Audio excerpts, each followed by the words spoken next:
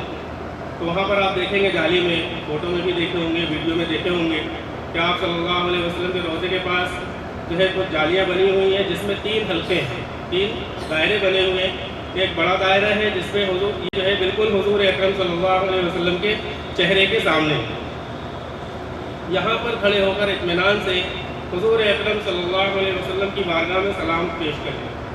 الصلاۃ والسلام علیکہ یا رسول اللہ، الصلاۃ والسلام علیکہ یا رسول اللہ، الصلاۃ والسلام علیکہ یا حبیب اللہ، الصلاۃ والسلام علیکہ یا خیر خلق اللہ، السلام علیکہ ایہا النبی ورحمۃ اللہ وبرکاتہ۔ اطمینان کے ساتھ پھر ہم سے ملاقات کرنے والوں نے، رشتہ داروں نے درخواست کی تھی کہ جو حضور اکرم صلی اللہ علیہ وسلم کی بارگاہ میں ہمارا بھی سلام عرض کر دیں، تو کیا کہنے، اتنا موقع نہیں رہتا کہ ہر ایک کا نام لیا جائے، یہ کہتے کہ یا رسول اللہ، آپ پر جو ہے اللہ پر اور آپ پر ایمان رکھنے والوں نے آپ کی بارگاہ میں سلام پیش کیا ہے، یا رسول اللہ ان کے سلام کو قبول فرمائیں۔ اور علماء کرام نے لکھا ہے کہ ایک مرتبہ کہ یا رسول اللہ صلی اللہ علیہ وسلم میں آپ کو گواہ بناتا ہوں، اور پھر کہے اشہد ان لا الہ الا اللہ واشہد ان محمدا عبدہ ورسولہ۔ علماء کرام فرماتے ہیں کہ ایک مرتبہ ہم یہاں پر جو ہے اللہ کے نبی کے سامنے جو گواہی دیں گے، اس کلمے کو پڑھیں گے، حضور اکرم صلی اللہ علیہ وسلم قیامت کے دن جو ہے ہمارے ایماندار ہونے کی گواہی دیں گے، اللہ کی بارگاہ میں جو عرض کریں گے کہ اے باری تعالیٰ میں اس کے ایمان کا گواہ ہوں۔ علماء کرام نے فرمایا 2 مرتبہ پڑھے گا حضور، 2 مرتبہ گواہی دیں گے، میں 2 مرتبہ اس کے کلمے کا گواہ ہوں۔ یہ خاص موقع ہے ہمارا۔ اسی سے تھوڑا سا آگے بڑھیں گے، آپ صلی اللہ علیہ وسلم کے جو چہرے کے بعد، قبر کے بعد حضرت ابو بکر صدیق رضی اللہ عنہ کی قبر ہے۔ آپ رضی اللہ عنہ کے جو خصوصیت کے بارے میں علماء کرام نے لکھا بھی ہے کہ آپ کی جو صفات ہیں، اوصاف ہیں، اس کے ساتھ اگر سلام عرض کرنے کا موقع ہو اور یاد ہو عربی الفاظ صحیح طریقے سے تو اس میں پیش کریں، نہیں تو کم سے کم درجے میں السلام علیکہ یا خلیفۃ رسول اللہ یہ بھی نہ یاد ہو، صرف اتنا کہہ لیں السلام علیکہ یا ابو بکر رضی اللہ عنہ۔ پھر اسی کے تھوڑا سا آگے بڑھیں گے، تیسرا جو حلقہ ہے وہاں پر یہ جو حلقہ یہ حضرت عمر رضی اللہ عنہ کے بالکل چہرے کے سامنے، یہاں پر بھی اسی طریقے سلام کریں السلام علیکہ یا امیر المؤمنین عمر فاروق رضی اللہ تعالی عنہ۔ اور یہاں پر بھی اگر لوگوں نے کہا کہ ابو بکر رضی اللہ عنہ اور حضرت عمر کی بارگاہ میں بھی سلام عرض کر دیں، یہاں بھی کہے کہ جو ہے آپ حضرات کو جو ہے بہت سے جو حضور اکرم صلی اللہ علیہ وسلم کی امتیوں نے، آپ کے چاہنے والوں نے آپ کی بارگاہ میں سلام پیش کیا ہے، آپ ان کے سلام کو جو قبول فرمائیں۔ اس طرح سے جو ہے یہ کام کری، یہ جو ہے زیارت ہماری جو مکمل ہوئی۔ موقع اگر ہے اور جو ہے مسجد نبوی کے جو ہے قیام میں، مدینہ منورہ کے قیام موقع ملے گا کہ بار بار ہم جا سکتے ہیں، جتنا موقع ملے آپ اپنے وقت کے اعتبار سے دیکھ لیں، حاضر ہو بار بار، لیکن یہ پہلا موقع ہے، پہلی بار حاضر ہو رہے ہیں، اس لیے اس کے اندر خاص طور سے ادب کا لحاظ رکھیں اور آئندہ جتنے مرتبہ بھی جائیں آداب کی پوری رعایت کرتے ہوئے جو ہم داخل ہوں۔ یہاں سے فارغ ہو کر جو ایک عمل ہم نے بتایا کہ جو آیت پڑھے ان اللہ و ملائکتہ یصلون علی النبی، اب یہ موقع نہیں رہے گا وہاں پڑھنے کا، تھوڑا سا جو جگہ دیکھ لیں آس پاس میں، اگر موقع مل رہا ہے کہیں کھڑے ہونے کا وہاں کھڑے ہو جائیں، وہاں پر یہ عمل کر لیں ان اللہ و ملائکتہ یصلون علی النبی، اس کے بعد 70 مرتبہ صلی اللہ علیہ یا محمد، یا پھر صلی اللہ علیہ یا رسول اللہ بھی کہہ سکتے ہیں، اور الصلاۃ والسلام علیہ یا رسول اللہ، تو کوئی ایک درود شریف اس میں سے 70 مرتبہ پڑھ لیں انشاءاللہ، اور وہاں پر کھڑے ہو کر قبلے کے رخ ہو کر جو دعائیں کریں، حضور کے روضے کی طرف بھی رخ کر کے دعا کر سکتے ہیں، اور یہاں پر جو دعا کرنا ہے یہ حضور اکرم صلی اللہ علیہ وسلم کے وسیلے سے دعا مانگنا ہے، اپنے لیے، اپنے رشتہ داروں کے لیے، پوری امت مسلمہ کے لیے یہاں پر جو ہے دعائیں کریں۔ اس سے فارغ ہونے کے بعد پھر مسجد نبوی کے اندر آ کر 2 رکعت نماز پھر پڑھیں، 2 رکعت نماز پڑھیں، اور پھر یہاں پر دعائیں کریں جی لگا کر، اس کے بعد جنت البقیع کی حاضری. جنت البقیع قبرستان جس گیٹ سے آپ نکلیں گے حضور اکرم صلی اللہ علیہ وسلم کی زیارت کر کے اسی کے سامنے جو نظر آئے گا جنت البقیع. یہاں پر جو ہے اب حج کے موقع پہ کیا وقت رہتا ہے کہ وہاں ہوگا، لیکن عام طور سے وہ قبرستان صبح فجر کے بعد اور عصر کی نماز کے بعد کھلتا ہے. 10,000 کے قریب صحابہ رضی اللہ عنہ مجمعین اس قبرستان کے اندر مدفون ہیں. حضور اکرم صلی اللہ علیہ وسلم کے ازواج مطہرات میں سے، آپ کی بیویوں میں سے صرف حضرت خدیجہ رضی اللہ عنہ کے علاوہ تمام کے تمام ازواج مطہرات اسی قبرستان میں. حضرت حسن رضی اللہ عنہ اسی قبرستان میں، دائی حلیمہ اسی قبرستان میں، حضور اکرم صلی اللہ علیہ وسلم اکثر رشتہ دار حضرت عثمان رضی اللہ عنہ اسی قبرستان میں.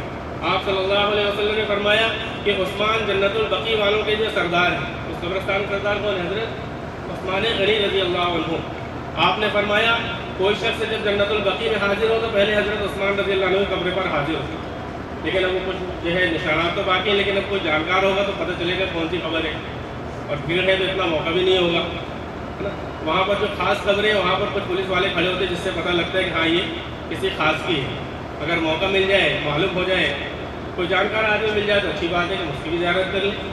اس کے علاوہ ہر نماز کے بعد جب جنازہ لے کر جایا جاتا ہے اس وقت بھی یہ قبرستان کھلتا ہے. اگر جنازے کے ساتھ جائیں گے تب بھی اس میں داخلے کا موقع مل جائے گا. علماء اکرام نے لکھا ہے کہ کم سے کم قبرستان کے اندر اتنا عمل کر لے آدمی کہ ایک مرتبہ سورہ فاتحہ پڑھ لے، ایک مرتبہ سورہ تکاثر پڑھ لے، اور ایک مرتبہ سورہ اخلاص پڑھ لے، اور یہ عمل کر کے جو ہے قبرستان والوں کو بخش دے کہ اللہ اس کا ثواب ان کو پہنچا دے. کم سے کم اس عمل کو کر لے. اور ایک روایت ایک جگہ علماء اکرام نے فرمایا کہ اگر کوئی آدمی کسی بھی قبرستان میں جائے وہاں پر جا کر 11 مرتبہ سورہ اخلاص، کتنا؟ سورہ اخلاص قل هو اللہ احد 11 مرتبہ پڑھ لے اور اس قبرستان والوں کو اس کا ثواب دے، بخش دے، تو آدم علیہ السلام سے لے کر آج تک جتنے لوگ دفن کیے گئے ہیں اللہ تعالیٰ ان سب کے برابر جو اس کو ثواب عطا فرمائے. ایک عمل ہے، تو جس قبرستان میں بھی جائے یہ عمل کر لیں. جنت البقیع کے قریب ہی پیچھے کے حصے میں آپ کو وہاں سے ہی نظر آ جائے گی ایک مسجد ہے، مسجد اجابہ، یعنی قبولیت کی جگہ. یہاں حضور اکرم صلی اللہ علیہ وسلم نے اپنی امت کے لیے 3 دعائیں مانگی. 3 دعائیں مانگی کہ اے اللہ میری امت قحط سالی سے ہلاک نہ ہو. دوسری دعا، اے اللہ یہ امت میری پوری امت اجتماعی طور پر ایک ساتھ ہلاک نہ ہو. تیسری دعا، اے اللہ میری امت میں آپس میں جھگڑے نہ ہوں. حضور اکرم صلی اللہ علیہ وسلم نے فرمایا میری پہلی 2 دعائیں قبول ہوئیں، تیسری دعا اللہ تعالیٰ نے قبول نہیں فرمائی. یہ اللہ تعالیٰ کی حکمت ہے، مصلحت ہے کہ کیا تھی. تو اللہ تعالیٰ نے تیسری دعا یہ مسجد اجابہ. اس کے بعد ہے خاص مسجد قباء.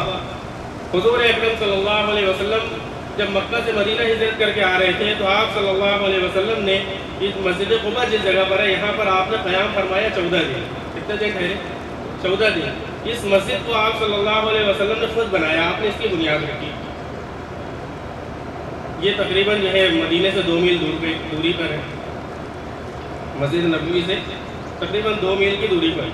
تو یہاں پر جو ہے زیارت کے لیے حاضر. اس مسجد کے بارے میں فرمایا کہ مسجد قباء میں 2 رکعت نماز پڑھنے کا جو ہے اجر و ثواب ایک کامل عمرہ کے برابر ہے. یہاں پر 2 رکعت پڑھنا عمرہ کا ثواب رکھتے ہیں. یہاں پر جو نماز ادا کریں، اس کے علاوہ بھی یہاں کے قیام میں جب موقع مل جائے تو ہمیں تو خاص طور پہ اس چیز کا دھیان رکھنا ہے مدینے کی جتنی بھی زیارت کے لیے جائیں گے ہمیں اس بات کا جو خیال رکھنا ہے کہ ہماری ساری نمازیں جو ہے مسجد نبوی میں ہوں. فرض نمازیں جو ہیں وہ تو مسجد نبوی میں ہوں. باقی زیارتوں کے لیے جائیں گے دوسری مسجدوں میں، وہاں نفل نماز ادا کریں گے. مسجد قباء کی زیارت، اس سے جو ہے پھر قریب میں ہی ہے مسجد جمعہ. جب حضور اکرم صلی اللہ علیہ وسلم مسجد قباء سے مدینے کی طرف بڑھے ہیں تو یہاں پر جو ہے جمعہ کا دن تھا. ایک جو ہے قبیلہ تھا یہاں پر جمعہ کا دن پڑا، اور یہ جو ہے پہلی جمعہ کا حکم آیا یہاں پر. یہ پہلی جمعہ کی نماز تھی. اس بستی کے اندر آپ صلی اللہ علیہ وسلم نے جمعہ کی نماز ادا فرمائی. آج وہاں پر مسجد ہے، مسجد جمعہ کے نام سے، اس کی زیارت کے لیے بھی جائیں. اور پھر ہے کہ جبل احد کا پہاڑ. حضور اکرم صلی اللہ علیہ وسلم نے اس پہاڑ کے بارے میں فرمایا کہ یہ پہاڑ بھی ہم سے محبت کرتا ہے اور ہم بھی اس سے محبت کرتے ہیں۔ یہیں پر جو ہے جنگ احد بھی ہوئی ہے، اور اسی کے نیچے ایک قبرستان ہے جس میں احد کے جو ہے 70 شہداء، یہ شہید ہونے والے وہ صحابہ رضی اللہ عنہم اجمعین دفن ہیں وہاں۔ تو قبر نظر نہیں آئے کہ پورا جو ہے پلین میدان ہے، چاروں طرف سے جو ہے جالیاں لگی ہوئی ہیں، لیکن آپ کو پتہ چل رہا ہے یہ قبرستان ہے۔ یہاں پر آپ صلی اللہ علیہ وسلم پہ جو ہے حقیقی چچا حضرت حمزہ رضی اللہ عنہ بھی دفن ہے۔ تو قبرستان والا عمل اس قبرستان میں بھی کر لیں، یعنی جو عمل قبرستان کے یہاں پر بھی انسان ثواب کر لے، یہاں پر بھی دعائیں کرے، ہے نا؟ اور صحابہ رضی اللہ عنہ اجمعین کی قربانیوں کو یاد کریں کہ کیا قربانیاں دی تھی صحابہ رضی اللہ عنہ اجمعین نے، کہ آج یہ ان کی قربانیوں کا نتیجہ ہے کہ آج ہم بھی اس مجلس کے اندر ایمان کی حالت میں بیٹھے ہوئے ہیں، اور اسی کی برکت سے اللہ تعالیٰ ہمیں اپنے گھر بلانے کی جو توفیق دے۔ اصل جو حج اور عمرے کا جو سفر ہے، مدینے کا جو سفر ہے، وہ حضور اکرم صلی اللہ علیہ وسلم نے، آپ کے صحابہ نے دین کی خاطر کیا قربانیاں دیں، کس مشقت کے ساتھ یہ جو ہے دین ہم تک پہنچا ہے، اس کی قدردانی ہمارے اندر جو آ جائے۔ مدینے کے جو ہے سارے سفر کے اندر ایک مسجد ہے، مسجد قبلتین، دو قبلے والی مسجد۔ جب آپ صلی اللہ علیہ وسلم ہجرت کر کے مدینہ آئے ہیں تو تقریباً 17 مہینے تک جو قبلہ تھا بیت المقدس تھا، لیکن آپ صلی اللہ علیہ وسلم کا رجحان بیت اللہ کی طرف، یہ قبلہ ہوا۔ تو جو ہے قرآن پاک میں اللہ تعالیٰ اس کا تذکرہ کیا کہ یا نبی اللہ، ہم آپ کے جو ہے بار بار چہرے کو آسمان کی طرف اٹھنا دیکھ رہے ہیں، ہم بہت جلد آپ کو جو ہے آپ کی جو چاہت ہے اس طرف رخ کرنے کا حکم دے دیں۔ پھر ایک مرتبہ نماز کے موقع پر ہی آپ نماز پڑھ رہے ہیں، نماز میں ہی اللہ کا حکم آ گیا، اے میرے حبیب اپنا چہرہ جو ہے بیت اللہ کی طرف کر لیجیے، آپ نماز میں گھوم گئے۔ اس لیے 2 محراب بنی ہوئی اس میں، تو جو پہلی والی جو محراب ہے بیت المقدس کی طرف، وہ محراب اوپر کی طرف کر دی گئی، وہاں سے دروازہ بنا دی گئے، تو داخل ہونے کی جگہ اوپر کی طرف محراب ہے۔ آپ جائیں گے تو دیکھیں گے انشاءاللہ۔ یہ جو ہے مسجد قبلتین، اس کی زیارت ہے۔ یہاں پر ہمارے نبی صلی اللہ علیہ وسلم، یہ تو بالکل نشاندہی ہے کہ ہمارے نبی کے قدم تو یہاں ہر حال میں پڑے ہوئے۔ پھر آداب کے ساتھ، خوش و خضوع کے ساتھ ان زیارات کو کریں، زیارتیں اور بھی، لیکن خاص زیارتیں بس ان مسجد کے اور ان مقامات کی۔